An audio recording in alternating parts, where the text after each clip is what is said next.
അന്താരാഷ്ട്ര ലഹരിവിരുദ്ധ ദിനത്തോടനുബന്ധിച്ച് ആറളം പോലീസ് സ്റ്റേഷൻ പരിധിയിലെ SPC കേഡറ്റുകളുടെ നേതൃത്വത്തിൽ ലഹരിവിരുദ്ധ ദിനാചരണം സംഘടിപ്പിച്ചു. പരിപാടിയിൽ Aralam government higher secondary school, Aralam farm government higher secondary school, Edoor saint Mary's higher secondary school എന്നിവിടങ്ങളിലെ SPC കേഡറ്റുകൾ പങ്കെടുത്തു. ലഹരിവിരുദ്ധ റാലി ആറളം ടൗണിൽ നിന്ന് ആരംഭിച്ച് Aralam government higher secondary school പരിസരത്ത് സമാപിച്ചു.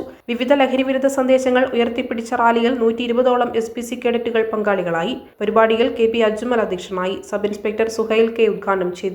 PTA president N Jayanandan, senior assistant Roy Sebastian എന്നിവർ ആശംസകൾ നേർന്ന് സംസാരിച്ചു.